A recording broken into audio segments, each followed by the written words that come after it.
Doing it just the right Oh time. man, we're having so much fun, guys. We almost didn't start, but my name is Dave, Nerdarchy Dave with Nerdarchy, for nerds by nerds, and I'm hanging out with the full crew today. We're gonna play some Open Legends RPG, and you guys want to just go down the lineup, introduce yourselves, and then we'll go to Dr. Lucy for one of those recaps.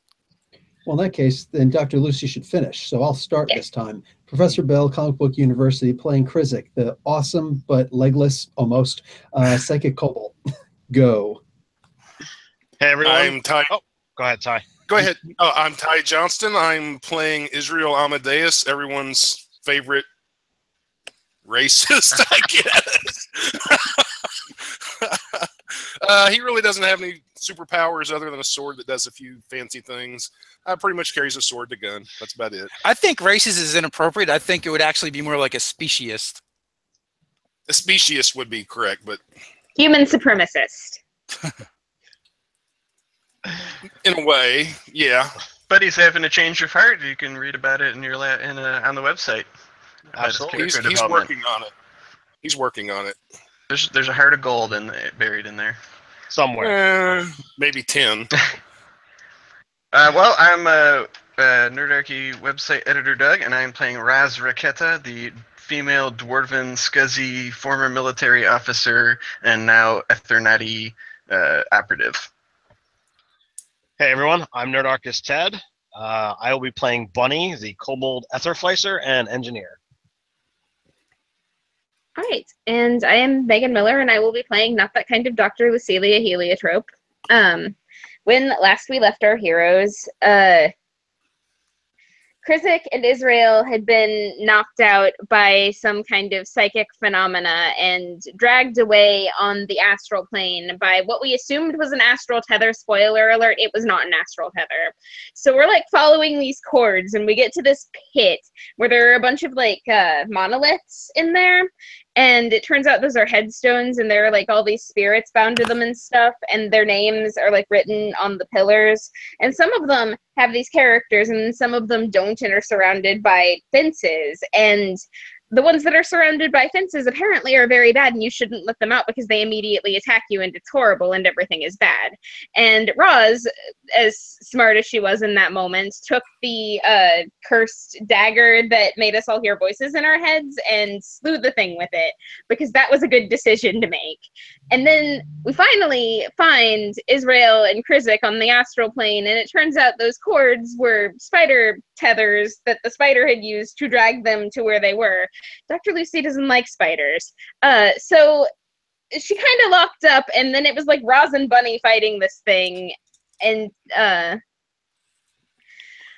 Ty, no. And then oh right. Totally Hit corporealized and attacked the spider thing, and then everybody woke up and we're okay now. We actually physically traveled to the place where the spider was, and the bear, what's the bear's name? Blinky for now. Blinky, yeah. Blinky the bear dragged Krizik and Israel over to the place where they were, where their like astral bodies were in the first place, and they woke up, and that is where we are beginning this week. I would like to point out that Raz was hanging out with a couple of nerds and just trying to apply your nerdy scientific method, not slay the creature with the dagger. Okay, point taken. She was trying to fit in. She was like, hey, these science nerds will appreciate She conducted an experiment. That's right. Excellent. Thank you for that awesome recap. And so happened to watch it that is here and that wasn't here, and you guys that were there, do you have any theories about the graveyard? Yeah, Raz and me, I think this is where Haven was, and it somehow got ripped up from the earth, and these are the ghosts of the people that lived there, like somehow bound to the site where the city was on the ground. But that's as far as my theory goes. I still think it's a graveyard. I think that it's actually somewhere where people buried their dead, and like some of them are good, and then some of them apparently did something wrong to deserve to not have their little character on their headstones, and it drove them crazy. Or maybe they just couldn't have it. I don't know. I'm really curious. Those monoliths had to come from somewhere. But Bunny would agree with the doctor. That seems to fit his logic circuits. Well, logic. Raz does have 0 learning and logic, so it would make sense that you guys were smart. And also that her lack of intelligence plays into my own player lack of intelligence, because I have no idea what that special character was supposed to mean either. I was like, okay. Awesome. Just curious. So Sure. with that, you guys are all in where we left off basically in the graveyard. Izzy and Krizik have come to after you guys went over and kind of basically reconnected them with their spirits, with their astral forms. What are you guys going to do now? Well, I think we were making our way just through it, or were we trying? I don't remember exactly what we were doing, but Raz would probably be like, "Oh, good, finally you two wake up from nap." Lucy's being like super careful to continue wearing long sleeves and not uncover her arms because she doesn't want to have to explain what happened. Krizik, were you in my head again? Technically, Dave was. We're all in your head. We took a journey there. But the big spider I don't think that spider thing came out of his head. would have been. I don't know. Actually, Krizik does want to sit down and try and do like a little light reading, a little psychic tapping, try and see if I can detect any ghost residue, astral remains. Oh, didn't we make our way to the actual stone where we found their bodies? Is that where we left off? Right now. Okay. Yep, that's kind of where you guys are. Okay, so you begin meditating and reaching out with your mind and your psychic abilities, and you do feel like all these echoes. They're not. You know how when an echo kind of gets to the end, it becomes harder and harder to decipher what's being said. It's kind of a little bit like that, So but I as have to a focus mental more. impression. Okay, I would like to focus more, and I want to like literally go through the spectrum of what I'm capable of doing, including tongues. In case I hear something in different languages, perhaps. Ooh. Okay, so all about are these monoliths, and attached to each one is a specter. Now they are various races, except for kobolds. There's humans, gnomes, halflings, dwarves, but for whatever reason, there's no kobolds. There's also, and they're all doing for the most part, most of them are doing mundane tasks. And you might see someone that's going through the motions of knitting, but she has, she might have knitting needles, but no actual, yarn or anything that she's working with. Anybody working on fidget spinners? I want to focus on that one. Nice.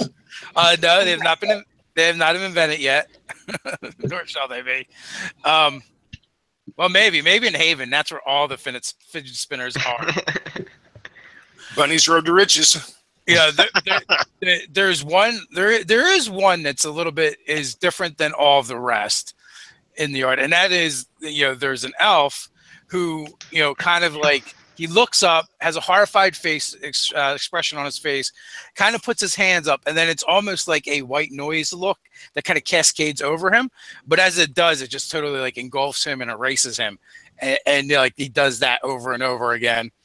But other than that, they're all mundane tasks, and of course, there are the ones that are kind of fenced in, and they have that they lack that one character that all the others seem to have. And they basically, they look like the tormentors from Harry Potter, and they just keep throwing themselves up against basically an invisible wall. So clearly, I'm going to have to focus in on that particular elf. and I'm going to try and relay what I see. Like I'll raise one of my hands so they get the idea that I'm doing this, and I'm going to actually turn it into an illusion so that everybody can kind of see what I'm simulcasting. That was on the astral plane too. I think that we can see them in the real world. Yeah, but I want to see what it's seeing. I'm mind dredging it. So we're you're only trying to seeing see through its eyes. We're seeing ambience. I want to actually cut through that white noise and see what it's seeing. Oh. And I want nobody to start freaking out. So when you focus in on that, one, give me a check to see how well you're able to tune into to those emanations. And my mind dredge is, well, it's just, where is it? There we go. Telepathy 5. Boom. 2d6. Sorry, I've got my marble dice out. Go figure.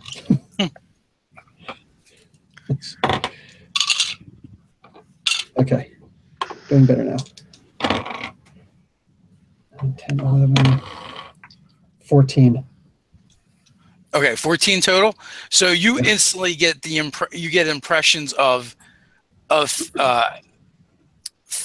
fear, pain, and then anger, and then it's like completely nothing. Okay, I want to try it again using my post-cognition. I can only go. How far in the past can I go? If you can see before I can, that would be cool. Just saying. What is that, a boon or a bane? I think that's a boon. Sounds like a boon to me. That's pretty boonish, right? Mm-hmm. Precognition, not postcognition. Takes about a minute to do it, and at power level 5, it's only going to go into the version of a question. Yeah, it's like a wheel or woe thing. Crap. And it would have to go back pretty far. Yeah. Okay. Seeing. Okay, now I'm going to get really stupid, and now I'm going to do some. Let's tap into this big thing that might or might not be a great older one thing from the first episode. You guys like to make fun of me for. I'm actually going to try and see through his eyes. So I'm actually going to try and see through the eyes of a ancient dead. Through this thing's eyes, and you're going to tap into. Yes. So now I'm just going to ignore the ambience and try and look through this elf's eyes specifically. What did he see? Okay. So when you do that, the white static actually takes on a different form. It looks like almost like a white fire that's washing over him, and it literally incinerates him. And it actually reminds you of something you've probably seen before. You've seen Aether gathered by either an Ethermancy, someone working with it like Bunny, but you've never seen blots out, completely your vision. Okay. I want to try and get the psychic residue feeling of that. Like literally, I don't care about my eyes, my ears, my nose, anything. I just want the actual psychic, like code, so to speak. And I want to kind of let it wave into Dr. Lucy's mind. And I want to know what's the first thing that comes to her mind. She and I will both know. Oh, okay. So you do that, and it's pleasurable. It actually feels really good. Like I would almost describe it as orgasmic, but overwhelming at the same time. Make resolve checks. Okay. Everyone, or just those two, or just him? Just those two.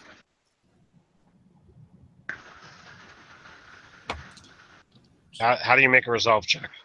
Yeah, how do I do that? Just a 20-sider or? Oh, actually, it would actually be a will check. I'm sorry. Resolve is a defense. Thank you. All right. I was confused. I'm like, is there something I'm missing?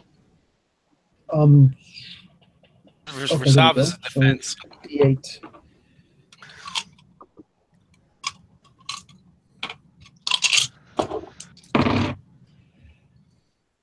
23. 23. Okay, yeah, you're fine. You like it almost it makes your knees go soft, but you're able to resist it. But you've never felt anything quite so intense in your life. And, it was probably like almost losing your virginity for the first time, but magnified like 100 times. Well, he does now. So, but it was super intense. But you can gather, like, had that sensation been real, had you really felt it, it would have then engulfed you and consumed you and completely obliterated you. I wonder if I can, now that I have that signature in my short-term memory, can I sweep the rest of these monoliths and the people, the ghosts in there, and see if any of the other ones feel or experience something like that? One more time? Now that I have that psychic signature of the ether or whatever that is, that orgasmic feeling, can I check to see if any of these other ancient ghosts have experienced something like that clearly right before they died? Okay. No, that was actually the only one. Okay. Well, then that's someone that, do we have the ability to talk to the ghost? Because that would be an important person to talk to. Israel will walk over to him and in Elvish say, "What's your name?" The scene just plays out again.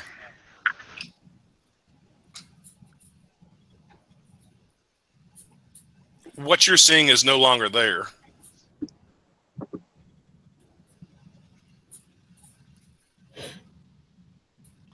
It's nothing. The scene just keeps replaying. Like all of these they're all like on a loop. Can I find the source of where this loop is coming from?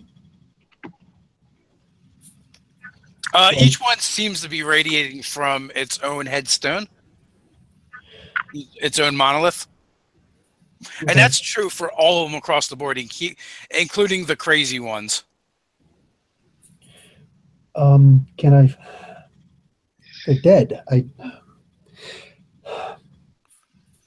Okay. What are the chances of Krizik actually going astral? Because I don't know any other way. Like, I can't communicate with the mind of someone who is dead, right? There's no brain activity. But if I were to go astral, then, and I imagine that Dr. Lucy might be able to also, and maybe we could bring whoever else wants to. Are you suggesting this out loud? Absolutely. You want to go back there where the giant spider was? They were in same loop in astral plane. It was exactly same. She looks visibly a little bit freaked out by the idea, if I'm being honest. Doctor. What? We got rid of the spider. I know. Well, sort of. Okay. Okay, if that's what you want to do, it could yield invaluable information, and that's what we're here to do. These people hunted by whatever happened here. So, Krizik. So in the chat, David Leva wants us to call his girlfriend Alexis a spagooter. I don't even know what a spagooter is. What's a spagooter? I don't know. Request fulfilled. Okay, apparently Alexis is a spagooter. Whatever that is. Should we all say it?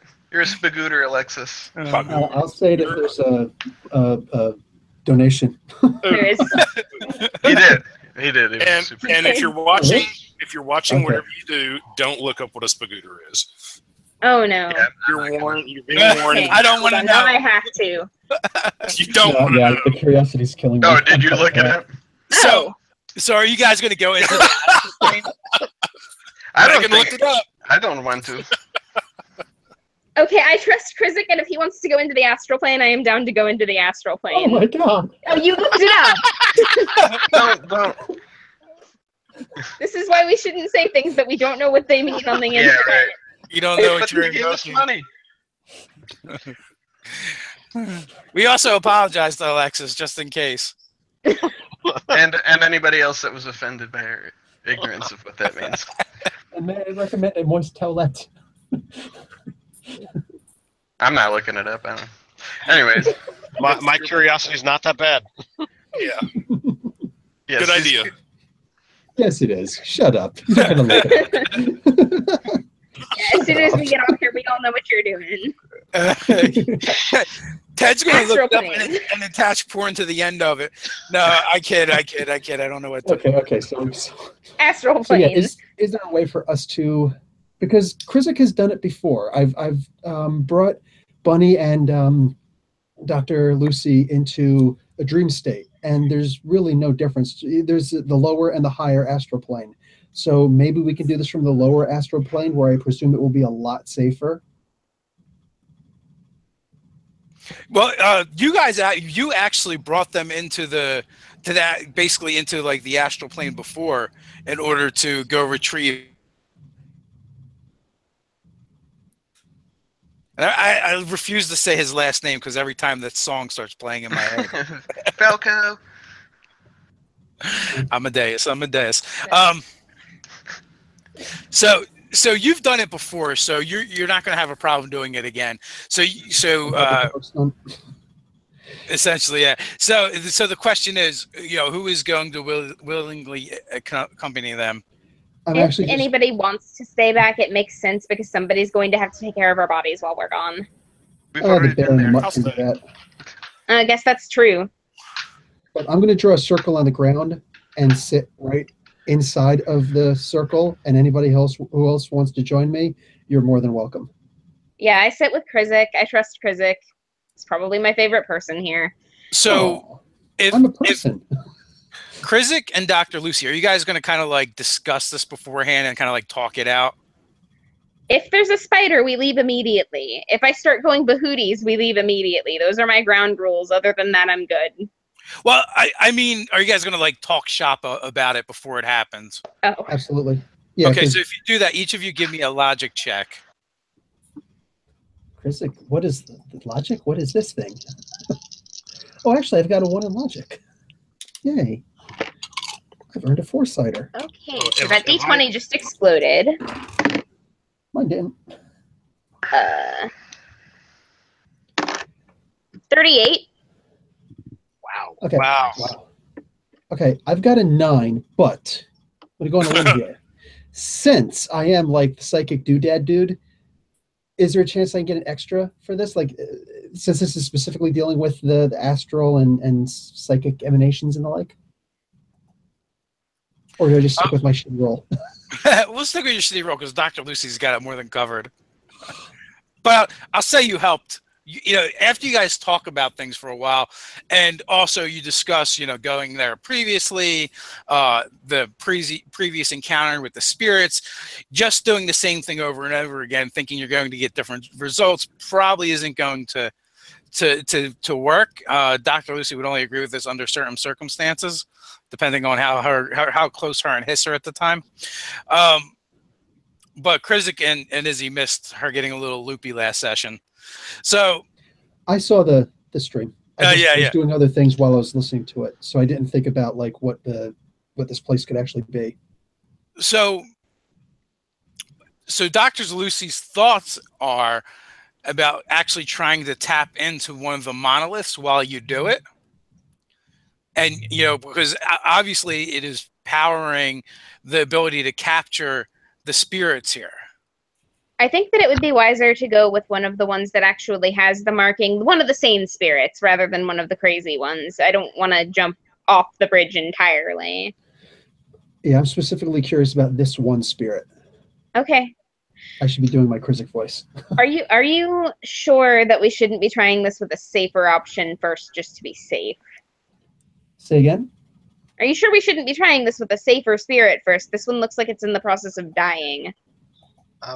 But if this one was here when things exploded, perhaps this is our best clue. Perhaps this is going to provide us with answers that we could literally get nowhere else. I am not disagreeing with that. I am simply posturing that the scientific method dictates taking the least risk first and then building up to greater ones.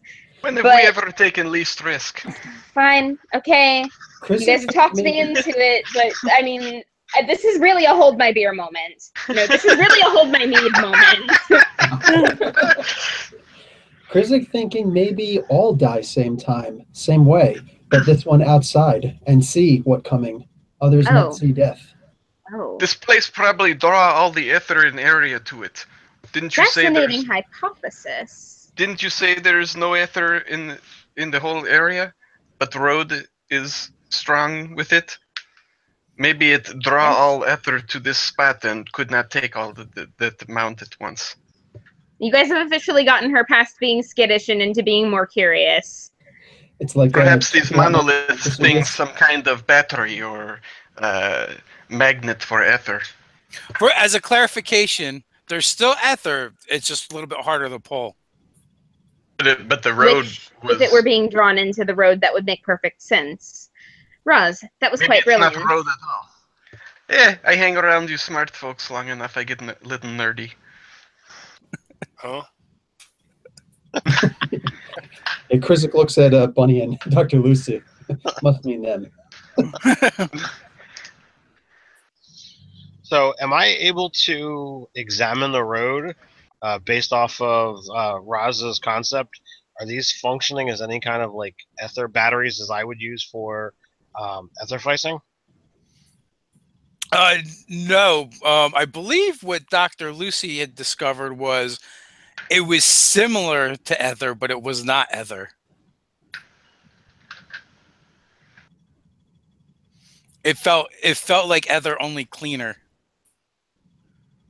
Ether only cleaner? Yeah, it felt like ether, but it felt like a million times cleaner. Ether There was no clean. hyphen there. Okay, gotcha. Can I investigate it briefly? Like with my mind? You can investigate it. Anything special? Psychic?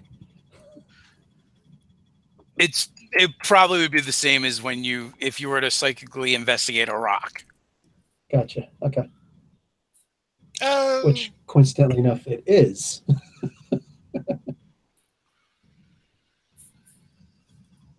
Israel will take out his sword and just touch the road with it and see if he can detect magic.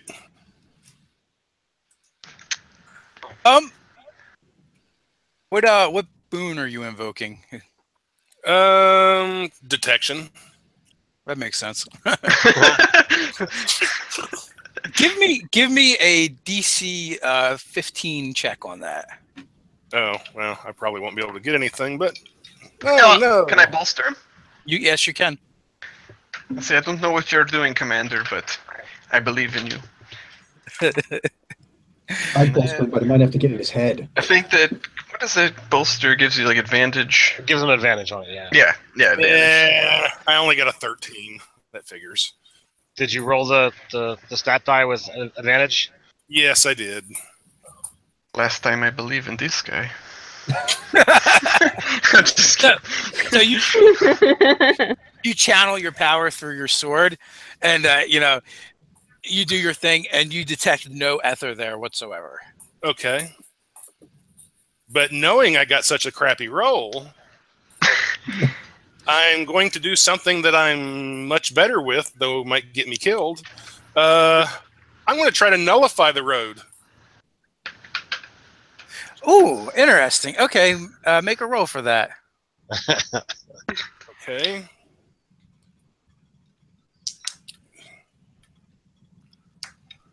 Ooh, okay. I got a 26.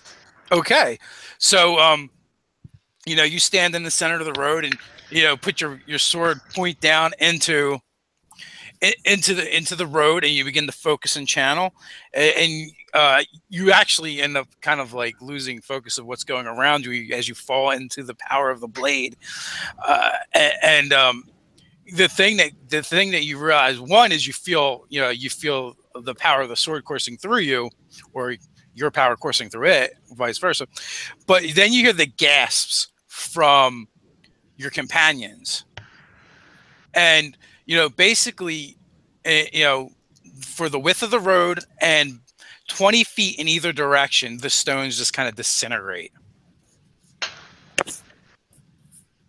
All that intricate dwarven stonework gone. I sincerely hope that wasn't important for anything. Well, we didn't blow up. Yet. Maybe Raz's theory not so far-fetched after all. So, with the stone disintegrating, like, does it like slowly melt away? Does it just like completely evaporate from, you know? It's almost like it withers out away from Izzy, and it just turns into a fine dust or powder. I collect a sample of that. Israel will put away his sword and be like, which leads one to wonder if Roz was right and these roads are kind of a conduit for magic of a sort. Then we had better hope they aren't locking something in here. Or letting something loose. So what was that about, Commander? It was more a test than anything. He And has what magic precisely was your stone hypothesis? disintegrating sword. I don't have all the super know-how of like the doctor here or even you bunnies, but I can still kind of test things a little bit. Basically, Yes, I shut down all the magic in this part of the road, and it looks like the road died. So can I re-examine to see, you know, like what change, if any, has been made to the area to either side of the disintegration? It is like someone cut it clean. What do you mean? Like maybe you've done some, basically cutting with an ether torch or something, and it would be something that it's just gone. It's sheer, it's smooth. You can actually see, the flagstones where it's been cut. I want to at some point make a sketch of this, but Krizik and I have business first.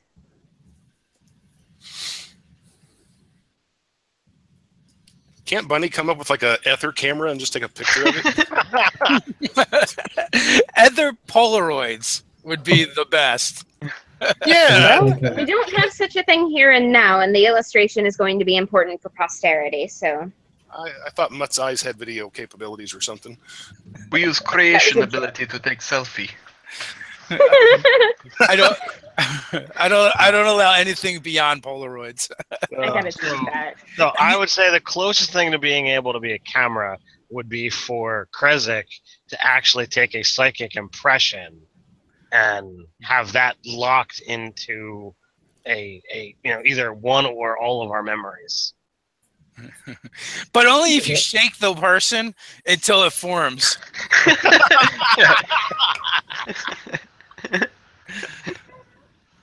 And Megan is a lot younger than the rest of us. Yeah. What are they laughing That's what you had to do with Polaroids, Megan. Oh, no, I know what a Polaroid is. I was tweeting your quote about taking selfies. Oh, yeah. I know what it is. Your jokes are just so bad. I have one right here. Like, I have a Polaroid camera right here, like in arm's reach. I know what a Polaroid is.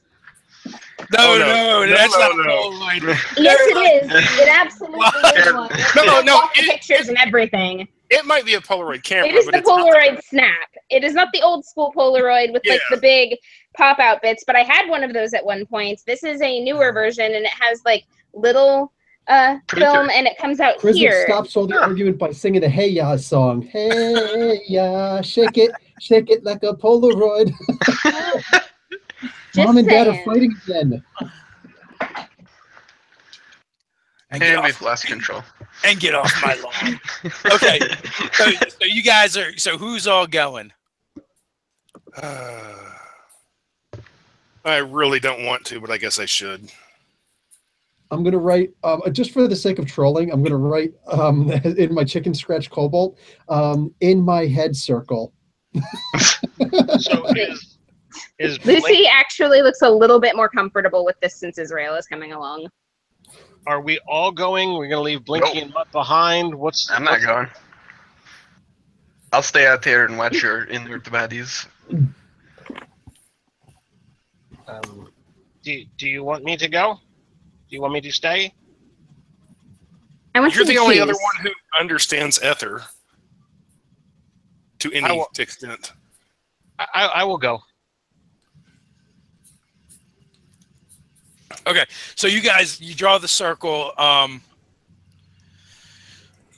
you going to try and tap into the headstone this time? Yeah. Yeah, Okay. whatever the easiest source is, path of least resistance. Okay, so you guys kind of form a circle around the headstone. Like each of you put a hand on it, and then your hand on each other's shoulder.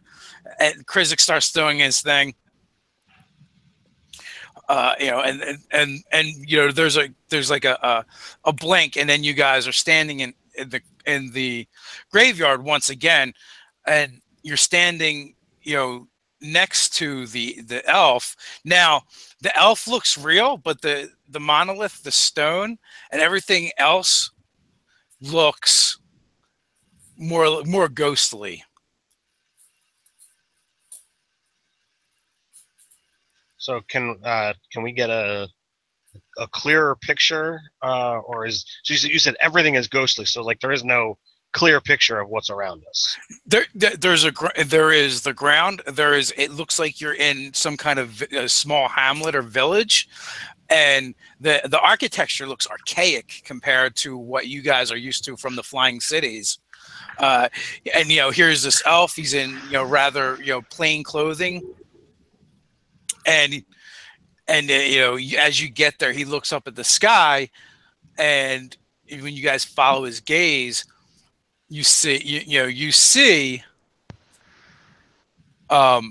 basically it looks like white fire raining down in your direction, and Money, it looks very much like the Aether in its natural form when you capture it, or or Dr. Lucy, when you've ever drawn Aether and drawn it in its natural state to you, and maybe cause it to physically coalesce.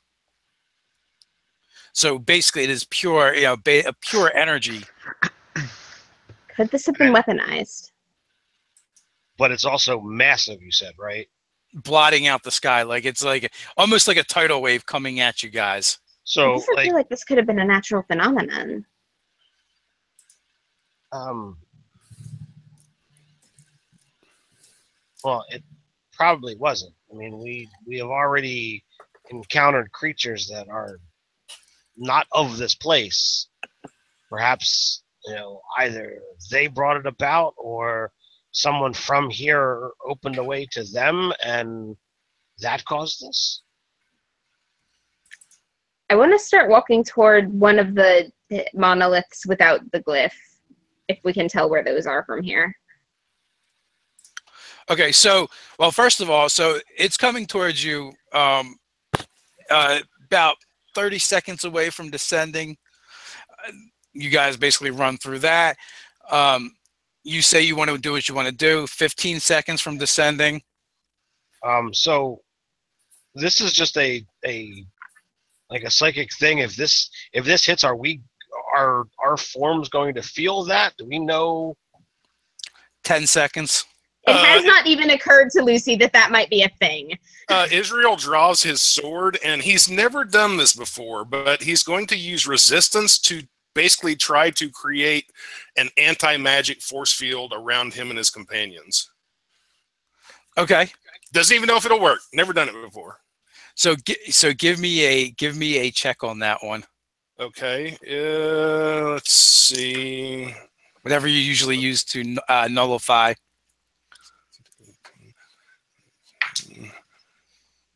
Got a 22. Excellent. That's very good.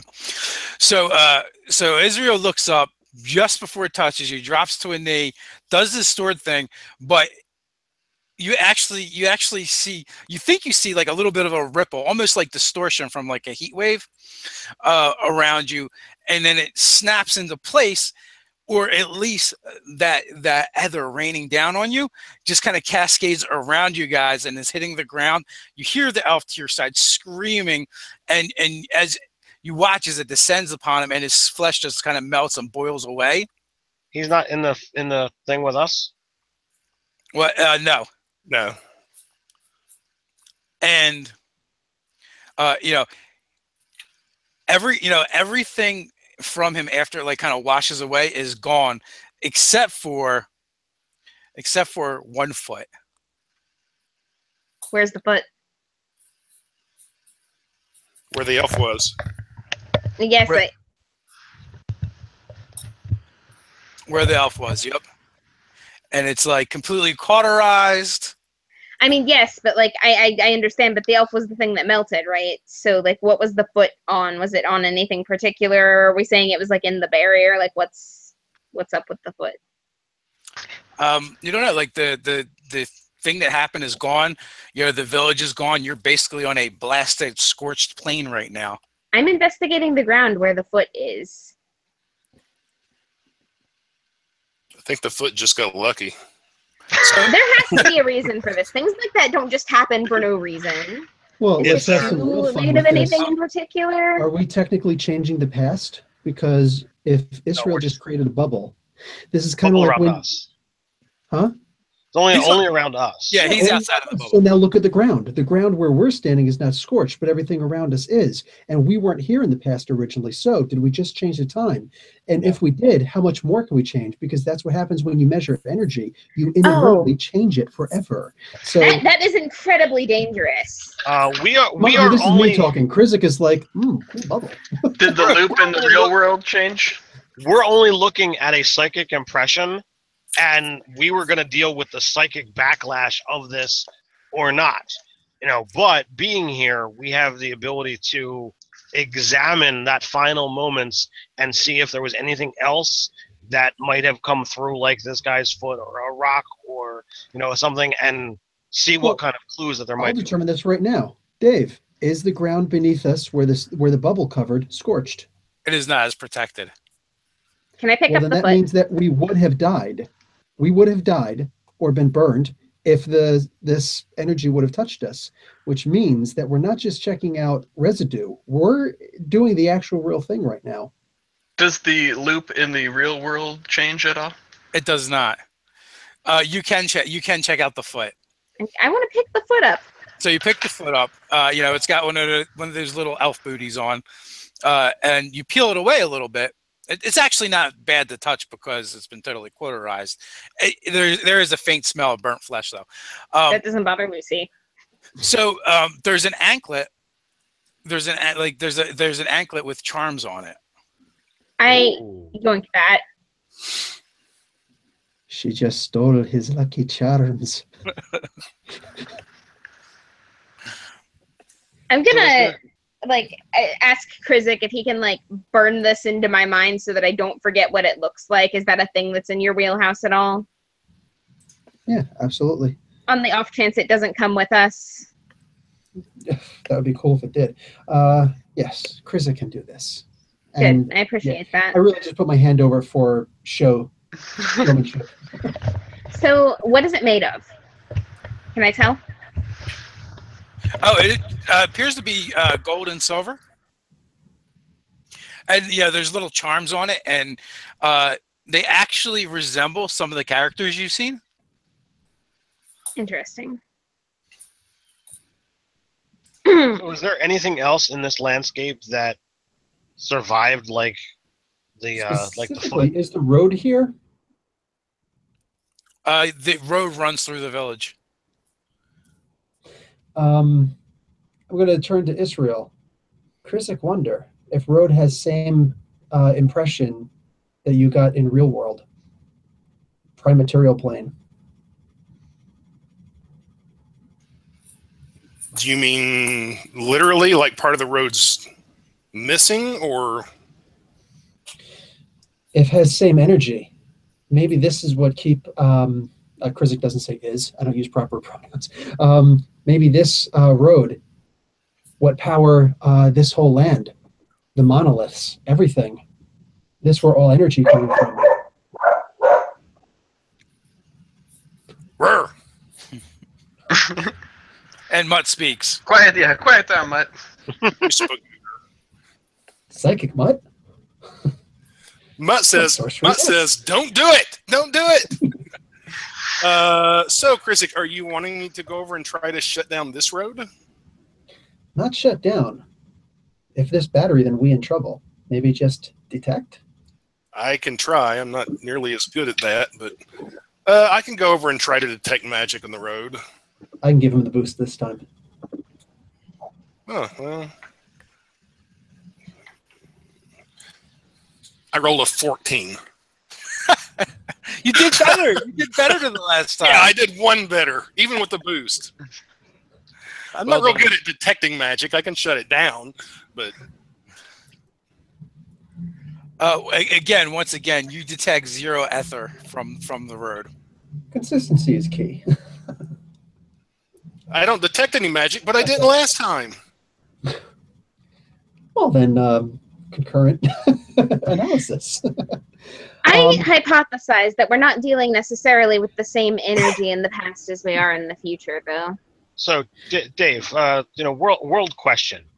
We use ether to do things.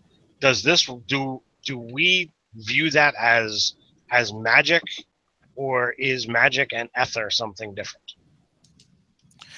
I would say you do view it as magic.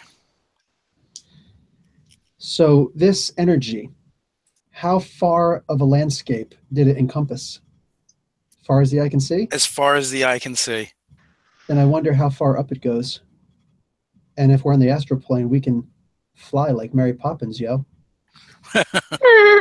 Y'all. Y'all, there we go. Sorry, you got it. Anybody want to take a look? I so do. We're here for clues, so get clues. Yes, I'm going to try to fly. I want to fly. Let's do this. Israel will try to fly. Yeah. Does it work? It does, but I feel like it's a total Peter Pan moment. I have once again failed my save versus frolicking, by the way. You failed your save versus frolicking? Yes. She's teaching a trick to her shadow to stick to the tip of her toe. I'm like doing flips in the air and like having a grand old time for a minute before somebody is like, Lucy, focus, and then we go. Nice. Perfectly natural, normal thing. Just revel in how cool that is for a minute, because how often do you get to leave the ground? Well, it depends. Are you small enough to ride mutt? How often do we get to leave the Probably ground? not. How often do we get to leave the ground? We live in cities up in the sky. Okay, that's different. We never touch the ground. It's so different. I mean, there is ground up in the sky. It's like high altitude standing. This is not the same as that. How can you not be beside yourself with excitement right now? She's obviously Because this is unnatural. She's obviously never played last ball before, but I wouldn't say that. If it weren't natural, we wouldn't be able to do it so easily. That's not necessarily true. So, where does Come this on, magic Cutlass, and come have from? fun for a second. Israel's just flying straight up, high as he can go. You're a wet blanket. I know. Oh, what was that, Professor? So let's see how far up we can go, like where this energy is coming from. And I'm going to see if I can detect anything specific. Do I detect anything different about this this energy pattern, this ether explosion here on the astral plane than I did back then on the primaterial plane? To you, it does feel the same, but here's the one thing you do. Since you are the kind of the anchor between worlds, the further you begin to get from that monolith, you almost feel like a tether being stretched. Okay. We're going to do the D&D rules of the silvery cord. So, well, it's not so much that. Since you're using it as a battery, you've tapped into that power. Is more of it. What? Okay. Somebody you guys give me some perception checks as you're flying up, you're looking around, you're frolicking. Dr. Lucy, disadvantage. Oh, that's unfortunate. Wait, But- advantage and disadvantage Hold apply on. to the D6 first, right? Yes. Good, because I just nat 20'd again. Oh, jeez. 29. Okay, yeah, Okay. also 29. I got Okay. a 16. So, first of all, it does seem to stretch out as far as you can kind of see on the ground. Up above, you can see that it seems to be changing a little bit, where it's actually looking more like when you guys were here before and less real. But as you're looking around, you notice a shape begin to coalesce and take form, and it looks like an enormous bird. Its beak is kind of glinting, like maybe metal, as are its talons, and you can kind of see like lightning kind of shooting around on its feathers. All right, so we're reaching into the upper astral. How much further does this thing go? The energy source, the ether rain, does it go up much further? Oh, it's gone. It was an effect. It kind of happened and vanished. I was trying to look for the origin of it. The bird? No, the ether. That's what I'm saying. Did the bird cause the ether? No, I doubt that. Did the bird cause the ether? You could always ask him. Hey, bird, did you cause the ether? You spagooter, you. No. I'm just worried that this thing is, not affected by ether because, we just had this tidal wave happen and this thing didn't care. What do I see what do I see in this bird? Do I see it forming like it's a creation of ether or psychic energy? You believe it is a creature of this plane, that being the astral plane. Okay, we're definitely in the higher ether. I'm not going to mention that there may be spiders here. Oh, please don't. And also, here's the thing. You use the power of the monolith to kind of create like almost like an island of realness within the astral plane. Makes sense, so that everybody can see it's something they would actually understand. Okay. Okay. So I am absolutely attempting to study this bird without trying to draw its attention. Well, the only problem with that, it is definitely noticed you guys and is heading in your direction. It is in definitely a attack or power dive kind of formation. Somebody grab Ty before he does something stupid. I mean, Yep. Israel. Tackle! You said, well, are we not attacking this thing? I just want to know real quick, Dave. So there's no way to see the source of where this ether rain came from. No, you have no idea what happened. We don't have any purpose up here then. I say we go back down to the ground. I think that sounds prudent. Okay. I would have loved to have talked to this thing, but it doesn't want to talk to us. Does this thing actually communicate in a language that we would understand? How are you attempting to find out? I said, hey, bird. Oh, okay. That was in character. Okay. Sorry, Ty. Sorry, Izzy. That's all right. Ty doesn't have an out of character mode. Yes, I do. That yellow box up top says live. So, it screeches in acknowledgement. So is it not attacking us? Oh, it's still heading your way. I mean, I imagine he yelled out to it. And I'll try Elvish. Hey, bird. It screeches once again. It seems to be acknowledged, and it lands on top of the monolith. Well met. Oh, interesting. So is there a way I can shakes down its wings of feathers. Yes, you may attempt that. Okay. What do you want me to do?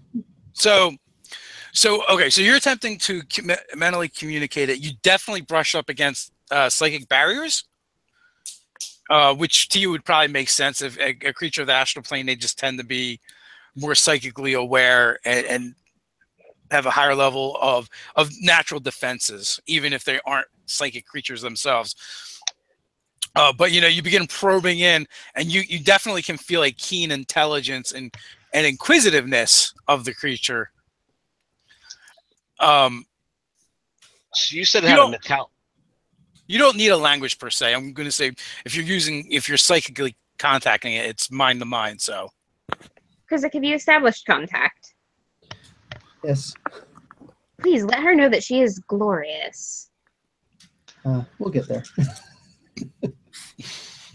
Okay, so is this creature thinking anything like empathetically at the very least? Does it have an actual intelligence? Curiosity it was emanating curiosity. Okay, am I able to communicate with it in its own language-ish, even if it's on a primal level? Probably tastes like chicken. Frickin' tie. You're able to reach out to it and communicate with it. This you land, you native here, have name?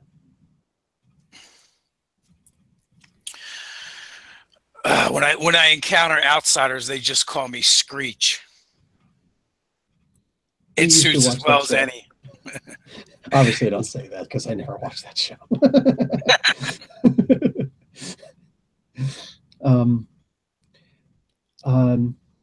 We hear from other plane, from prime material plane.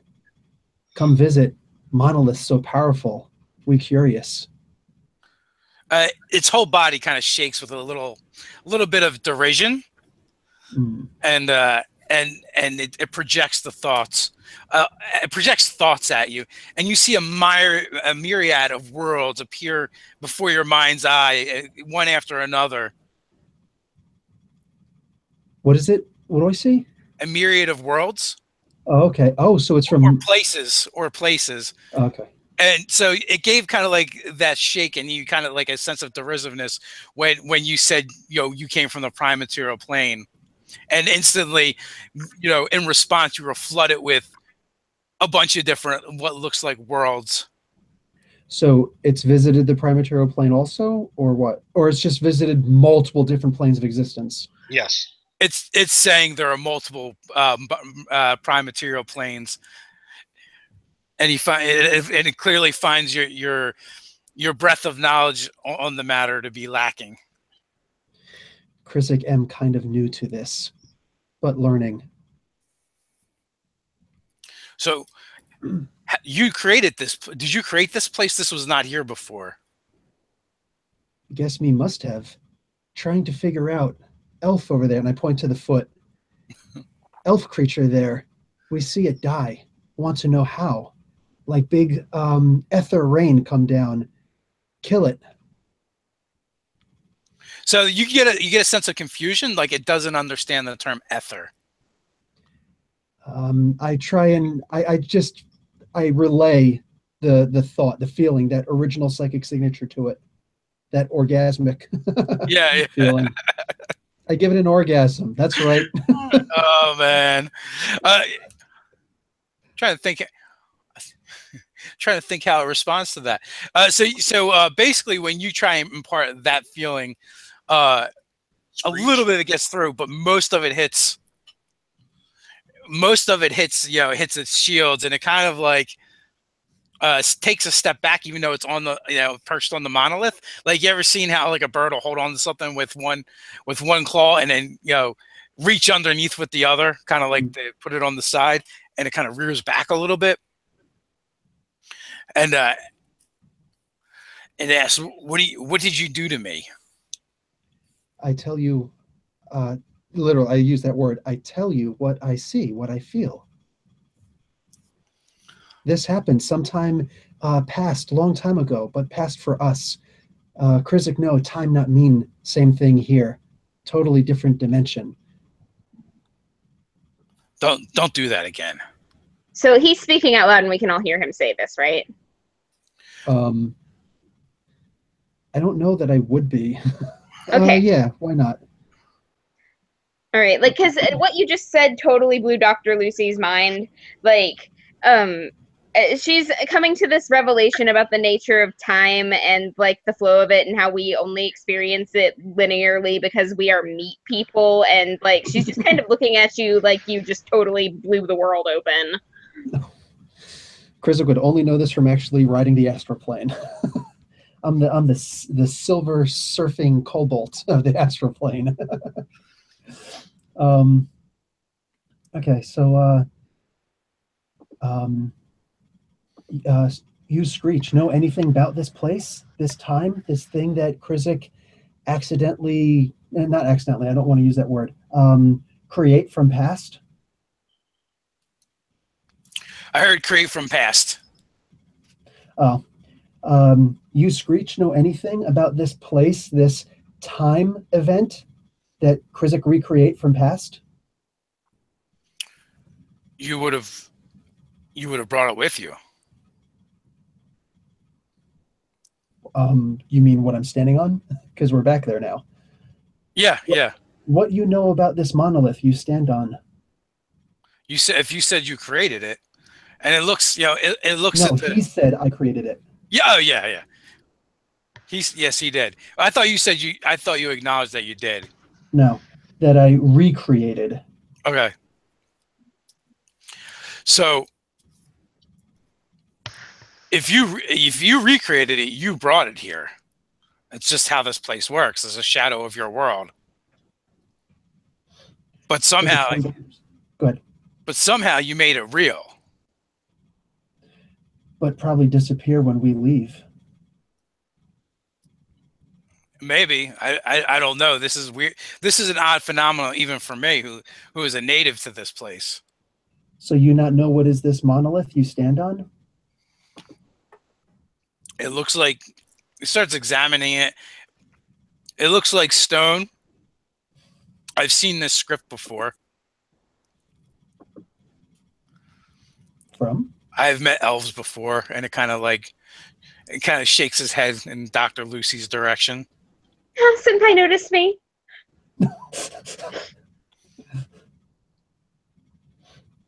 Elves here. I didn't hear that last part. We have seen elves here. We? What do you think? I live on this plane all by myself? Well, I'm not in the conversation. I'm just Elves have been here before? because this is all happening in Krezik's head, right? We're not party to No, this. you guys know what's going on. I'm allowing it. Okay. Yeah. Then Funneling, okay, then I'm absolutely saying that. There are travelers that come here. There are natives like myself. Not all of them are quite as nice as me, though. Also, because I'm seeing our chat, I'm going to allow a funnel so that Roz knows what's going on. You can answer, you cannot answer, whatever, but you can at least hear, like there's a radio station, a little bit of static. Just fix the She probably switch. just thinks she's tipsy. Hearing voices in the head now. We'll stay out Right, of this talking to what? liquor stash. Yeah. Okay, so okay, I don't really know where else to go with this. Anybody else? Doctor? Well, if there are others, is there someone that would be able to know more? The Screech says he knows what's on the tombstone. Maybe he can say what it is or point us to someone who can give us more information. Perhaps, not all of our ancestors went to the skies. Others might have fled via this way.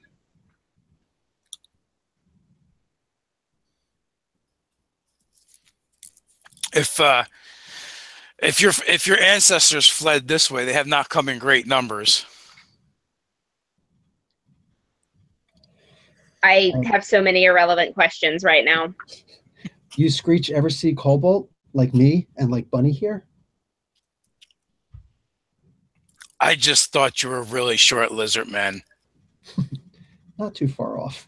Is it possible to travel bodily between these infinite realities? Of course it is. Is it possible for, lesser beings, such as ourselves, to travel bodily between realities? You're partway there. So, oh, wait a minute. I'm sorry. You mean your physical forms too? Yes. That is a little bit trickier, but it is doable. You would need to find a gate or a portal. Where would you find something like that? What causes such a thing to happen? Is this a natural phenomena or is it fabricated? Slowing down one question at a time.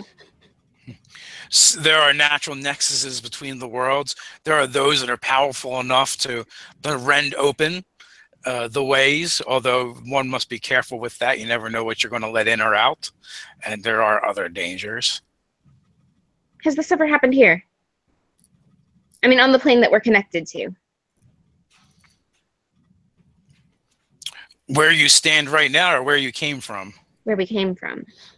I don't know. I have not been there. You have a different smell about you. I see. How would you tell if such a thing had happened? I would have to witness it, or have read about it or seen it. I see. How would you know of a thing? It's the same for me. I see. Yes, I'm asking you what you would look for, what you would need to. And she's like thinking and trying to find a way to articulate this. I am not powerful in magic, if that's what you mean. No, I mean, you said that if you saw it, you would know. So clearly that means there are earmarks that you would be looking for and things that would be signs of such an event occurring in the first place. So Screech looks to Krizik, and is she always like this? There will be a big hole. That's how you know. a big hole, like in the ground. Well, no, in the air. In the air. It could be the ground. Could be in the side of a structure. So there would be a visible manifestation of this portal, whatever it was. Correct. Would it linger? Would it always be there? Or is it possible that such a thing could open and close? Yes. Sounds more like it would be an ether storm. There Something could that be. actually happen in like an ether storm, yeah. That's right. All time is happening simultaneously for you, They and could we're be experiencing it linearly, and that's going to make it extremely difficult to figure this out. Okay. So if you are experiencing time in a linear fashion, how would you tell that a portal had been there at some point in time?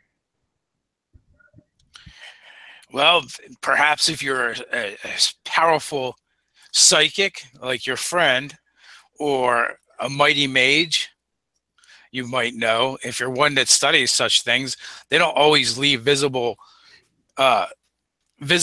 signs of their passage. Once it is closed, it is gone. But if one is skilled enough, and there are ways to look, you can see the scars. Can I get an image of, because if he's talking about this is clearly a surface thought, can I just get a quick image of this and then the imprint and then just give it to Lucy? Yeah, he's clearly speaking from a point of secondhand knowledge, or whether he's read it. It doesn't sound like something that he's experienced, because he's already said he's not a psychic and he's not a mage. Okay. So I have two questions I really want to get out. One, I'm going to take everything I know about Haven, everything that these guys know about Haven, including Roz, and I'm going to take that word, that experience, into a psychic word and give that to Screech and say, what you can tell Krizik about this. When you do that, it basically like rears up and leaves the monolith and like screams into the sky. All of its feathers like instantly ruffle at once. What did you do? And it looks at you, and you just see like a balefulness in its eyes, because you basically just implanted a horror show into its brain. Okay, Krizik walks forward. I know the feeling. One, not afraid, and two, respectful. Why did you do that? Why would you show me those horrible things? We looking for this, looking to solve problem. Are you crazy? And then that's gonna lead us to my second question. And this one I'm gonna turn off. But before you infuriate this guy further, can I ask a question? Sure. If you have been to other places and you're not psychic like Krizik here, or no magic like Doctor here, how do you travel between places? It you get the impression it's furrowing its brow at you. I never said I did. So I'm going to cut off psychic communication with everybody else. And I'll explain to them later why, but I'll explain to you why. Because I want to try and almost like I want to whisper this to him, to Screech. And I want to bring up the conversation of the Grand Poobah turkey. And I want to, explain this is what's happening to our world. Our multiverse primaterial plane pocket, we're under threat by this thing, and this is why we're trying to find out about Haven. This is why we're on a mission. This is why we're trying to solve the problems and fix it. And we know that it's dangerous. We know that we might not survive, but this is important to too many people. He gives you a solemn look. There are dark places in the multiverse, and these things are from just beyond that. I can tell you that much. I don't know specifics. I've not seen them before, but there are places the sane do not dare tread. And if your world has been marked by these beings, it is not a good sign. Perhaps you would be better off of trying to find one of those physical portals and going through it. I wouldn't even worry about where it went. Just go someplace else, right? Pretty much.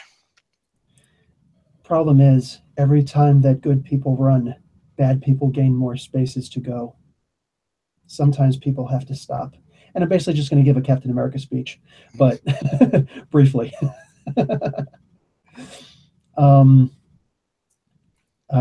You not know anything else can help us with this? So you told him everything you know about Haven, and also, did you also like send forth like the pre-Haven, like before Haven like went down? Said, everything that we know, everything that the five of us know. I am quite old, and I have lived a long time. I have read in many books, many scrolls. I've spoken with countless travelers like yourselves. Fortunately for you and your friends, I rather talk than eat. But it would appear to me at some point these creatures, they made their way to your world, and somehow, some way, someone was able to lock them out. But apparently, the foolishness of your people has broken the lock.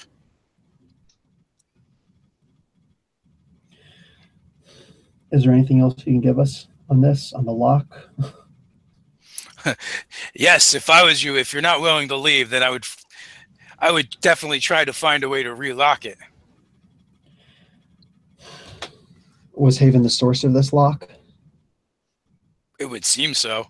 You say when they broke Haven, it was soon after that the darkness descended. Okay. Krizik, thank you for your help. Well, thank you. I've learned a little bit more about another place in the multiverse. One I won't be visiting. Not blame you. So this Aether you mentioned, what is Aether? And I just give everything that I know, everything that we know. And I don't mind opening the communication again with everybody. I didn't explain it before. I wanted to keep that part private because I'm afraid that in the astral plane, even thinking a thought too loud can summon, you know what I'm saying, that thing, and we're not in any place to deal with that. Completely rational. Yeah. So I try to explain what Aether is. I let everybody's memories explain what Aether is. So the two of you, and he nods towards Bunny and Dr. Lucy, you are Aether wielders? You use this Aether? Indeed. Yes. It sounds like magic to me. The terms sometimes are used interchangeably, but for where we come from, That is the term that is widely accepted. There are theories that Aether as we know it is a corrupted form of magic. Something has happened to our world that has changed things. It's a point of serious fascination. Interesting. Sounds like you'd be better off just using magic. The magic is not accessible. I wish I knew how. Well, I cannot tell you I'm not a magic wielder myself. So what will the lot of you do now? Try to find a way to lock that lockback, I suppose. Oh, wait, we don't know about that. Never mind. No, I can give you guys the gist. It's just like an afterthought almost. Try to find a way to lock that lockback, I suppose. I guess that's one way of going about it. Besides, we're down here to find clues. Perhaps this aforementioned lock is a clue, but there could be more. Maybe perhaps where or who or something. So it starts making this like hissing sound, and it takes a little bit of time to catch on, but you realize it's laughing. There isn't really a down here. Oh, I'm sorry. It was a poor frame of reference.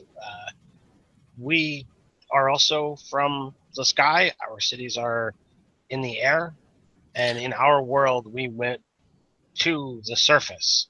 So I was still referencing this location as based on our perception about where it is. So with that, it says here, we'll watch, and it leaps down from the monolith, 20 feet away from you guys, and it dips one of its wings through the ground as if it wasn't there, and it kind of leaves us like this rippling effect afterwards, and then then it looks back at you. He says, "See," and then it kind of laughs again, and it kind of dives through the ground, and then a moment passes, and you see that its head, or you hear actually from behind you, and see as its head pokes through the ground, and then it climbs back up. Israel is, as soon as he sees this, he's going to try to fly down under the ground. Where you're standing, it doesn't work. It feels like you feel the resistance of the ground. Okay. I wonder if that's because of where our physical bodies are right now. Or the fact that we are, psychic remnants, and we're tied to our perception. No, it's because you're seeing shadow stuff. You created this small area, this patch, this island around you somehow, or brought it with you, or found it, or what. Now it is like an island, or everything you see beyond there, that is just shadow stuff. It's where nobody's thinking, basically. If you're speaking in terms of being able to actually create physical matter, like that scope for you to see, to be able to create for as far as the eye could see, would take a tremendous amount of energy and power.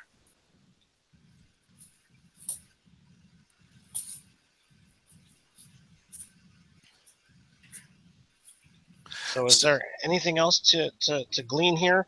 You have already provided us much to think on and much to look into. I wouldn't want to tarry you long. Me neither. Do you have a gift from your world for me? Oh, I'm not sure what would carry over astrally, and I'm like patting myself down. Well, you basically have whatever gear would have been on your persons. I do have a question or two. And they would be less technical than what the others had. And they might seem rather simple to you, but... Is this where the dead come after their physical form is no longer? No. Absolutely not. This is just a separate place. It is a place. It is a. Some would call it a transient plane. It overlaps other places. What kind of things interest you? I would not want to present you a gift and have it be something that would be offensive, insulting, or bothersome. I just like stuff from new places. I'm going to start getting some of my samples out because I took multiple copies of the things that I've been taking samples of. I'm just going to give him some of my samples. Like, what else am I taking this stuff for other than to study? And that's what he seems to want to do. So I'll give him, an ether battery. Oh. He likes to read. As I'm getting the stuff out, I'm telling him what it is. I'll give him a book. Does he have a way to carry this stuff away? Oh. You're not sure yet. It doesn't look like it. Astroplane's a place of concepts, so this might not be. This might just be the form that he's choosing to show us. I've not even reached my final form yet. But thank you for these gifts. I like collecting little pieces of other worlds. And I am going to give him one of my dog tags. I'm going to say with that and all the emotion that was attached to that he should be able to find me again if he wants to. I will keep that in mind if you're ever back in this place. Krizik never too far. You can write down Screech as a contact somewheres.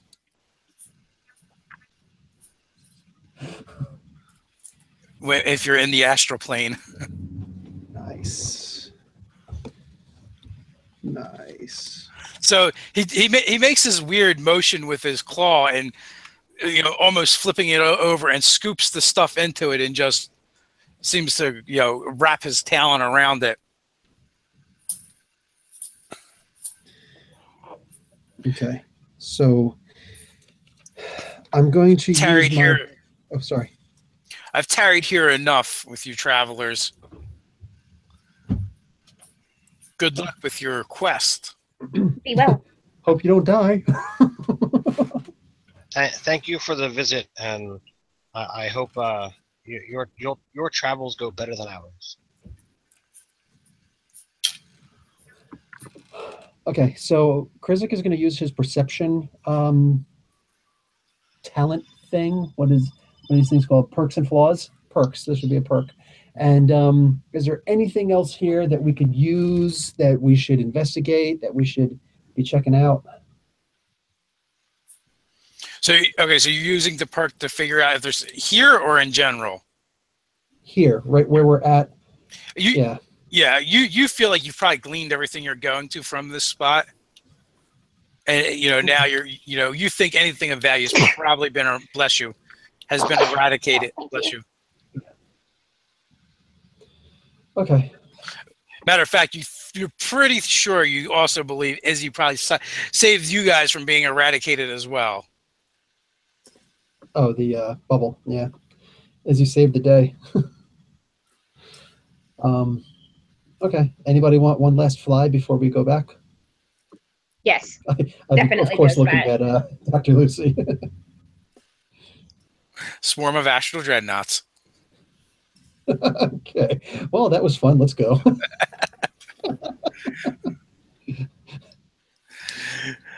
So you guys come to your body into your bodies. Sitting next to or lying there, drinking. Oh no, she's not anywhere to be seen there. Out with Blinky and Mutt. Nope, she wandered off.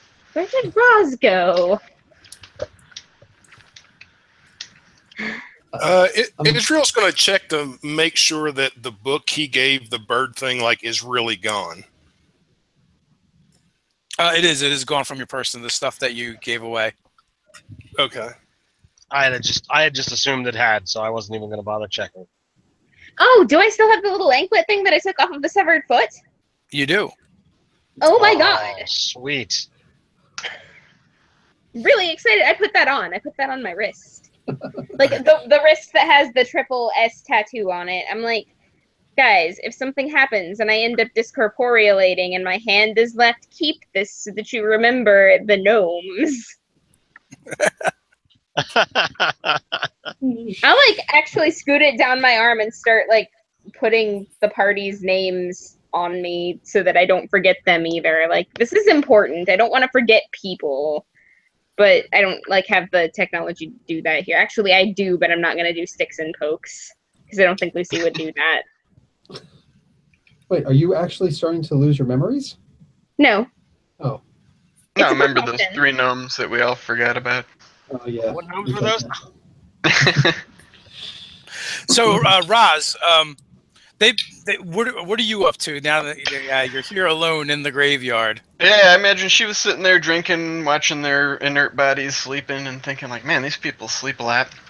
And then she kind of got bored and tipsy, and was thinking about sitting in a graveyard, and she started thinking about all the comrades she lost down here on the surface, and also thinking about the Bright Tower twins and how they were being assaulted by visions essentially of these creatures they're seeing tormenting her, and wanted to do something productive. So she started walking the perimeter of the bowl of the graveyard, looking for other pieces of looking to see if there was other roads from other directions leading into this place, or other pieces of the material that the road is made of in the graveyard, the bowl crater graveyard, just to be productive, but also on a hunch well, maybe there's more than one road leading to this area. Okay, so you find the one road that's going through. So there is something interesting you do realize is when you're at the top of the bowl on the other side, it is actually angled in a way that conceals the other side from where you guys entered from. What do you mean, non-Euclidean geometry? We talking Lovecraft here? No, Weird angles? No, just that the rise and fall of the landscape is just in such a way that where you're standing on the side of the bowl you guys came from, looking across, it doesn't look like anything's over there. You just at some point see the road continue on, or the bleakness of the mountains. But when you actually stand there, you actually see there's a squat fortress-like building off in the distance. On a lower plane of elevation. But inside the bowl? No, it's outside of it. I'll go check that out. Well, it's is it really far? Yeah, it's not right there. Well, I will note that location. But there's no other roads leading into the from any other direction? There is not, and if there were, they're since long gone. Through your examination, you find the ones that stick out the most to you are probably the human and the dwarven monoliths, the grave sites, and with those special characters on them. And after a while, you end up piecing together several days of the week. So they're markers of when they died? This is weird to me. I don't. Now, like I said, I guess it makes sense that my character's done because I don't grasp it. On the markers as well. It's literally set up kind of like a tombstone with a little saying who it was when they lived.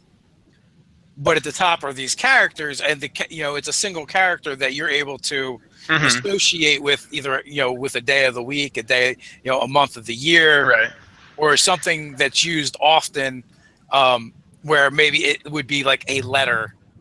So, and the ones that didn't have those characters are which ones again? The ones with the creatures throwing themselves against it? It is.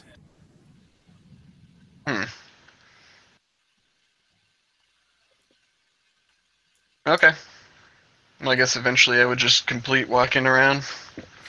So you do that for about an hour, and then you come back, and they're kind of like coming to as you do. Okay.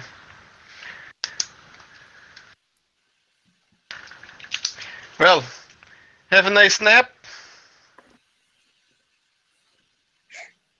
And to you guys, it's you feel like literally 15 minutes have gone by, 20 minutes have gone by. That was unfathomable. And I cannot wait to tell you all about it. Maybe you can tell me on way to Fortress. There is some sort of structure off, point to the direction it was.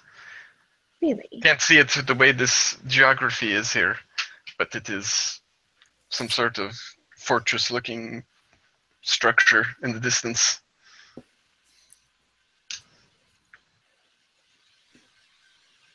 Looks to the rest of the party. I would think that's where we need to go next. I was so hoping you would say that.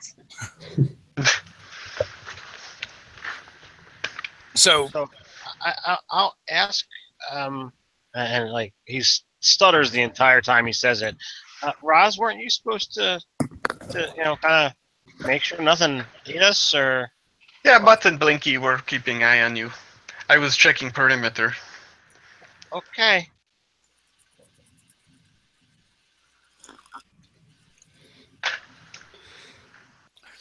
So if you guys are heading to that fortress, it literally takes you several days to get there. In that time, you guys are harassed, you're harried, but it's nothing you aren't able to handle. Proving to be much, much tougher than the previous expeditions that have gone to the surface before, and having actually spent several nights on the ground now, and most of the bad thing tends to happen at night. So what kind of things do we see or come across? Mostly, it seems more than anything like bizarre fauna. Okay. And at least one time you were attacked by plants. Is there any actual edible wildlife or plant life down here, or is everything warped and twisted? You do find things that seem like they might be okay because the bear eats them, but that's up to you whether or not you want to trust what Blinky's eating or not. I am absolutely willing to give things a try, and I will put my my body out there for the not the slaughter, but the trials. And if I don't die, then the party should be fine. Perhaps you'll start growing crystals. If you think Lucy isn't curious about what this stuff tastes like, you're wrong. Dr. Lucy licks everything. No, so the first time you eat something, it's fine. The second time you eat something, you get a rash. Oh, that's interesting. I make all kinds of notes about it. And the third time? Well, that's the question. That is the question. Did you try eating something after the rash? Well, didn't we bring provisions? Probably in small amounts, because even toxic things you build up an immunity to over time. Okay. Well, there are different things anyway. So like you kind of know that thing, and I would think don't try and eat it again. Yeah, probably not. But I do make lots of notes about the rash and how it affects me and the kobold differently. And you're able to watch Blinky and see what he passes up and what he decides to try out. Yeah, but koalas will eat eucalyptus, and it's poisonous to everybody else. I think Roz and Chris would probably know a lot about what's going on down here. And worst case scenario, like army survival, any kind of a tuber that's anywhere near other food, if you eat that, you automatically gain the tolerance to whatever bacteria is around. So we do have enough rations for at least 2 weeks. Yeah, we brought we were expecting to travel for some time. Right, but We you know still what have to happens learn. if we're left in a situation? You know, intelligence dictates that if you can get other food, you do Then we not. find out then instead of trying to poison ourselves now. We're not trying to Oh, poison yeah. ourselves. Yeah. We're learning. This is invaluable. Other people are going to end up down here eventually, and they're going to need to know what is safe and what is not. Plus, besides bringing rations, I'm sure we brought med kits. So while we have the med kits, now's the time to be testing. Israel, you have this tendency to simply throw yourself into the void anytime something dangerous shows up. And you do that because you're trying to keep the rest of us safe, and we can respect that. But this is what we do. This is the dangerous thing that we do. I understand that, and I even agree with it to a certain extent. I just don't think now is the time to do it. We are on mission. When would you think would be the appropriate time? When we're starving to death? And unable to Exactly. restrain ourselves? When we're low on supplies? And you're making irrational decisions out of hunger. No, I was thinking, like, since you'd like to take samples, you could take a whole bunch of samples, and when we get back home, then you could test them out there in the safety of that environment. If we get that far. But there's no guarantee that we will. Oh, no, I'm fully not expected to get back home again. But That's why we don't take survival advice from you. That is a terrible attitude to take. says the woman eating poison berries. They're not poison berries. These are perfectly fine. Those are the things that gave you the rash. I didn't eat them. No, okay, I didn't mean you. I meant general you. You're impossible. Listen, right now, the so-called poison berries, they're like Schrodinger's cat. We don't know if they're poisonous until we take them or not. So we have to add the poisonous and the non-poisonous into the exact same equation. And Krizik does not say that. It's more like, maybe me tried berry. I'll stick with rations for now. So I imagine this conversation and many others like it go on over the next few days, and you get to a point where you see, this fortress up ahead. It looks like it's made of some kind of like brown stone. That's been it looks a little bit different than the rest of the geography that you guys have been around. It looks like it would have been quarried someplace else. It looks like almost like a sandstone. Can I get a sample of that? Yes, you can, but there's you see lights on in some of the windows. So there are signs of life then. Yeah, there are signs of life. Well, That is way more interesting than the rocks. And, Can we go knock on the door? Someone stop me, please. This is me asking. Yeah, absolutely. I would stop people well in advance and want to observe this place from afar. And Izzy's got that spyglass and everything. That'll help. Yeah, we'll look at it from afar with the spyglass. Yeah, I mean, I would take cover behind Ryan. I'm just going to approach some place that's inhabited clearly, like right out in the open. It's not like we're in the middle of the going to purge or anyway. anything. So What's that? I said it's not like we're in the middle of the purge or anything. You think? So one, it's not a huge structure. I mean, it could probably maybe hold 100 people tops, comfortably, but it's decent size. It's not exactly a castle. Maybe a very, very small keep. And around, if you guys are watching for a while, what you'll notice every once in a while, you will see figures, walking the walls. With the spyglass, can we tell what kind of figures they are? Yeah, using the spyglass, you can see they all seem to be wearing the same kind of robes, and they look very much like monk robes. Can we see what type of creatures they are? What race are they? Yeah, one is they look to be tall, but perspective is a little difficult at this point. But you take it that they're tall and broad. You have spied a little bit of their skin, their hands. They seem to be a grayish color. They generally wear hoods up when they're about. You've seen a couple brief interactions with them, with each other, but that's all you really have to go on. Okay. 2 things. 1, are there any signs of weapons? And 2, Israel being a military man, when these guys are walking around the top of the keep and stuff, do they seem to be doing so in a military fashion? Are they actually like keeping guard and that sort of thing? And have Is it like on a patrol? Like every so often they switch shifts and things like that? That kind of thing. Yes, it's definitely, if you start timing it, you realize, yes, they seem to be patrols. Although they don't seem to be particularly vigilant. But, studying them, if you depending on how long you spent studying them, it looks like what they're doing is very routine. Are there any weapons that we can see?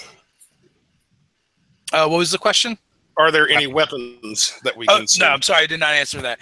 Aside of occasional seeing a dagger or a hunting knife in one of their belts, that's about it. I really would like to speak to these people. I'm so sure that we don't have any clue what their language is, but I really want to talk to them. If they are some sort of patrol, must be patrolling against something, right, Commander? Have you ever seen a being like that? That's true, but they're not necessarily patrolling against us. Robed people with daggers? Yes, we have seen those kinds of people. No, I mean, They gray almost tried to skinned kill us. people of that body type. Most of the people we know are incredibly short in comparison.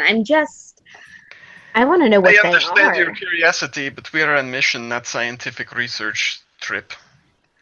They are one and the same, Roz. Right. You're deluding We are yourself trying to if reach Haven. otherwise. Okay.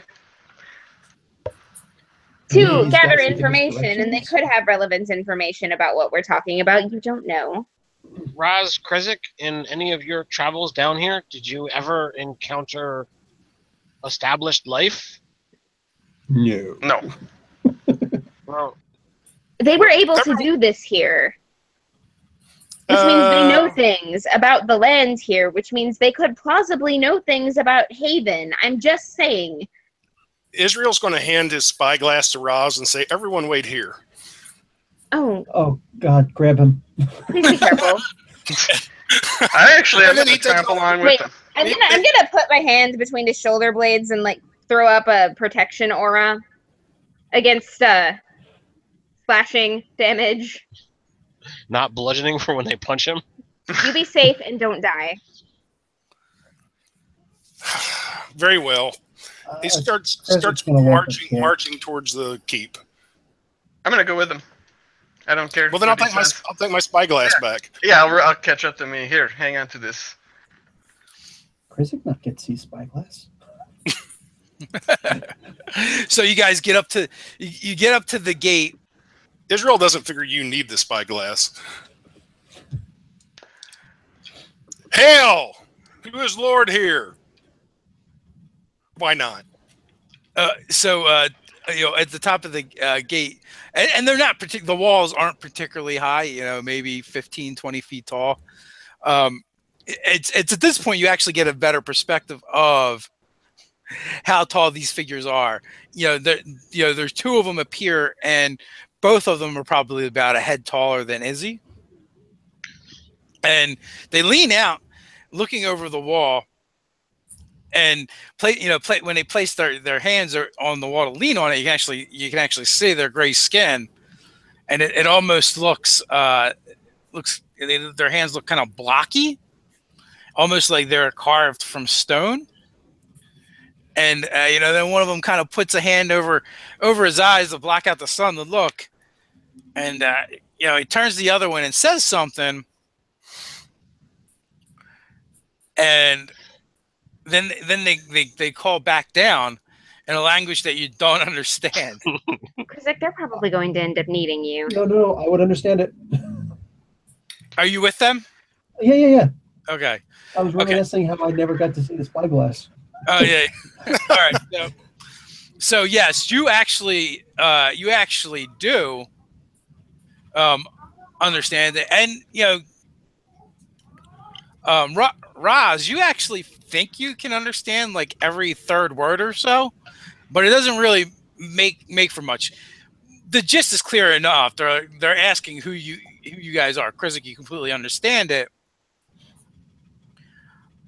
And to Roz, the language does sound like some derivative of Dwarven, or Dwarven is a derivative of this.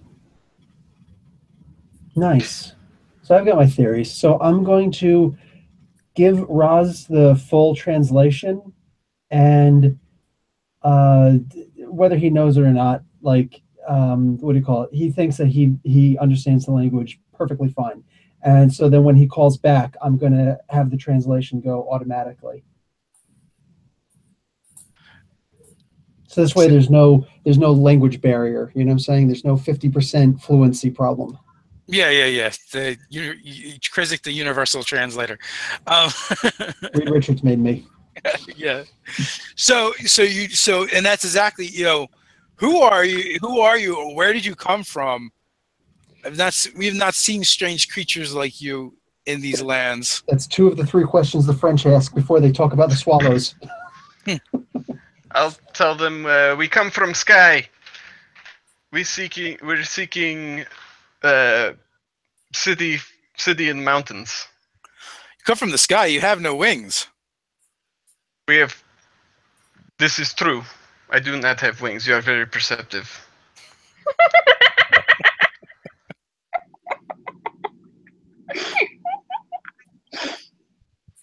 Our kind live in sky, above clouds. The only thing we know of that lives in the sky is the gods, and they have abandoned this place a long time ago. They've abandoned the sky as well. I see. So, what is it you seek here? We do not. You said you see a city? We are seeking. Haven was in. We're heading towards the mountains, right? Yeah. Is that where we? Yeah. And those are still in the distance. Yes. Yeah. You're We are heading towards. We are heading towards. Yeah. Mountains and distance is where we believe the. We believe a trouble that plagues us stems from there, and we have not encountered much in the way of civilization in our time here. So we approached your home here out of curiosity. Well, this is a house of succor and peace. You're welcome here if you come with no ill intent. Oops. There's no ill intent in my heart right now, certainly, especially if you are offering peace. Do you know of? Have you? We saw that you are patrolling. Are these lands dangerous? They can be, it is a long tale. Perhaps would you like to come over and hear it over supper? Yes, we do have companions. They are concealed in distance. Are you giving us the high sign to come forward? Yeah, I just want to let them know, that, like, and I'll point to them. And, So rises, hands yeah. up, approach. So as they begin speaking with you, they drop their hoods, and so basically these guys literally look like they are carved out of stone. The easiest thing to describe them as looking like would be miniature stone giants. So elemental Goliaths? Giant dwarves. If you like, they're completely hairless. Their skin is smooth. The 2 of them basically have different complexions. Just different shades of gray. Do they show any reaction when Blinky comes lumbering up to the keep?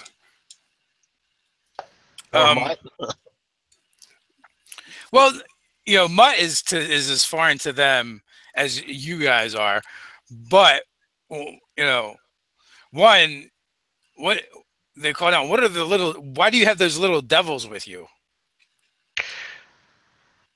Are you talking about the kobolds? And suddenly he sounds like farting whenever he speaks. And I'm the racist, right? No, is that what you were talking about? Yes. Yeah. They are specialists that accompany our team to surface. What are they? Did you say kobolds? Did you say the kobolds? No, I was the player. I was like, is that what you're talking about? Yeah. What specialists? What are these things? We have not seen anything like them. And they, in all fairness, they look way different. Way different than the three of you. Yeah. So, I mean, do I get the sense that he's asking like what species they are? Yes. Oh, then I'd say they are called kobolds. That one coming out there, he is super smart, and he created this thing traveling next to him. And this one here Don't tell him I'm psychic. What? Don't tell him I'm psychic. And this one here has sometimes too keen insight into others' minds. And jerk off. Just call him an animal handler, please. He's our circus monkey. He's got a pet bear. Yes, bear, we figure easier to have dinner walk next to us than carry all that. Oh, you're going to get flung into a moat. And you have one of the beasts of the wild with you. That's what I was talking about. Easier to have dinner walk next to you than carry all that. Yeah. Roz is actually going to trip and fall on his face. No, I'm not. Come on. Shall I roll? Yeah. Roz is a girl. Look at that. I saw her. What is it, resolve? I got 22. Oh, first off, one of them Roz is is strong. That's been days we've been traveling. 21. Well, I have 22 resolve. Tough luck. Yes! Get out, and now think to myself, get out of my head, Krizik. You can't know their language anymore. You stumble a little bit, and it's funny how the two who are always funny with each other are both like, get out of my head, Krizik. Yeah, get off my lawn. Well, if it helps any, you're my favorite. Aw. That's okay. The two with the smallest minds have a problem with me being in their head. Not enough room. Oh. After about 15 minutes,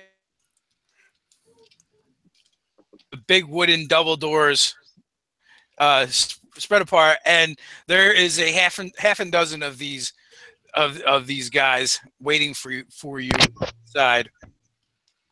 They're kind of standing to either side, and beckon you in. They're not standing there in kind of like not in a hostile way or anything. I bow politely and approach, as is the custom. And so as you do, they begin introducing themselves to you.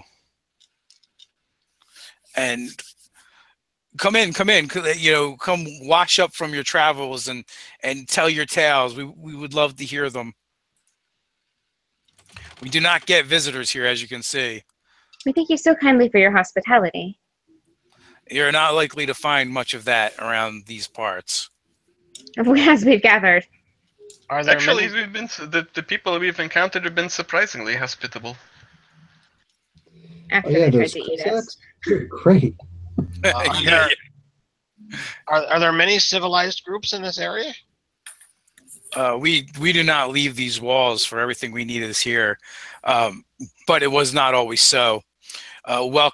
We humbly welcome you to the Order of the Eternal Stone, or what is left of it. We used to have many more brothers and sisters, but those days are long past. Are they the ones that occupy the crater? And I'll point towards the graveyard where we'd come from. That is a relic from another time. That is even past, when our brothers and sisters have left us. Oh. Then it seems we have many stories to exchange on both sides. That sounds very likely, as you say you're from the sky and none of you have any wings. There are more ways to fly than with wings. At It's that, true. I'll give Mutt, the up command, and he just kind of starts levitating and. They all kind of like jump back a little in like a startled motion, like they may have been expecting a lot of things. That just wasn't one of them. Hovering dog was not on the list. And they start whispering, "Magic, magic. Has magic returned?" That is one thing that we would love to discuss with you. The return of magic? Magic in general. There has not been magic in a thousand years. This is something like it, but we'll talk about it. Well, again, come. So they take you into a common area where basins of heated water are brought out so that you guys can kind of wash off the road dust and kind of get comfortable before a meal. They essentially ask if you have or need clothes laundered or if you need something to change into. Oh. No. Oh yes, that would be divine. Thank you. And for the most part, they're kind of hard to tell apart. Like, you have to really pay attention to the shades and hues of their skin colors and their actual eyes, because even their eyes are different shades of gray to light to dark. But that actually seems like the easiest feature to distinguish them by. But Voices? for the most voices are very similar. I mean, There's a little difference there that you could pay attention to, but they all look like they're kind of carved out of the same stone. Lucy is definitely making it a point to try and remember. Sorry, go ahead. No, finish. No, that was it. I was gonna say I would probably like to mention that their language sounds, the words you speak sound very similar to language of my own people. Well, yeah, we're all speaking the same language. No, weren't they? Didn't you say they were speaking like a broken dwarven? Yeah, but Krizix has been kind of fixing it for everyone. No. Oh, then never mind. But yes, we find it out as well. We didn't to find those that we so diverse as your group that also shares our tongue. Well, for the most part, I imagine that Roz would be able to figure the language out, the subtleties of the language pretty soon, because it is all in the head. So it's really just more like, I would imagine, my understanding is that it would be like a muscle memory exercise for her. Like Dr. Lucy figuring out that older Elvish language. With the halflings. Yeah, that from the halflings. Yeah, but what you start gathering is one language is derivative of the other. You're just not sure which is which. Mm-hmm. So they're not where with the halflings, they were literally speaking a form of Elvish. Where this is like, I don't know the difference between Latin and words that come from Latin. Romance languages. Yeah, kind Italian, of. French, Spanish, Portuguese. Okay. I imagine these guys were first. Before we went up into the sky. That's what I'm imagining. You guys, kind of get settled in. And you're invited to basically a great hall where when you get there, there is only a dozen of these guys in here. And one of the ones, Dr. Lucy, he's been doing most of the speaks up and says, welcome. We've assembled everyone to come partake in the meal, and so we may swap stories, and you may tell us of your journeys, and we can tell you of life here at the Order of the Eternal Stone. Israel's going to look at the food and check it out. What was that, Ty? What does the food look like? The food looks like bear meat with crystals sticking out of it. It is actually a lot of like vegetarian fare, as well as kind of like baked goods, like breads. Oh, okay. Sit down and give it a try. It looks far less crazy than the halfling food. The glowing monkey brains and all that. Yeah. So I think we're going to wrap things up right there for today with you guys sitting down, ready to break bread with these guys and swap stories. So with that, I want to thank everyone for hanging out with us today. And thank you guys for playing the game, obviously. And we're getting closer to crunch time, so I must panhandle the internet one more time. If you would like to see me and Ted wear Nerdarchy thongs on the beach in LA, we must hit our goal over on the GoFundMe. I want to thank everyone because we're more than halfway there now. I want to thank everyone that has given to us, and I want to thank you guys for sharing it out. If you can give, please do. If you can't, share it out on social media. It really does help. I think we're closing in on like 300 shares total, which is really cool. We've got our plane tickets. We're heading out there. We might be doing a little camping on the beach, but you know, we're getting closer and closer to the goal. And that is because of you guys. Also, if you are in the area, if you're in LA, email us if you haven't at Gmail or at nerdarchy@gmail.com and let us know. We're probably looking to do like a Friday evening hangout and get together. So if we do that, there's more than likely there will be some D&D going on. Matter of fact, we also had someone offer to run a game for us. So, nice. so we'll see whether you get to play in a game with us or playing a game run by us. Me and Ted will both be there. Maybe multiple games going on. We got to check out the area, see where we can invade and get things set up. But we're gonna figure something out. Maybe have a pizza party or something. Who knows? But definitely email us. And thanks for hanging out, guys. And thanks for everything. So until next time, Stay Stay nerdy. nerdy.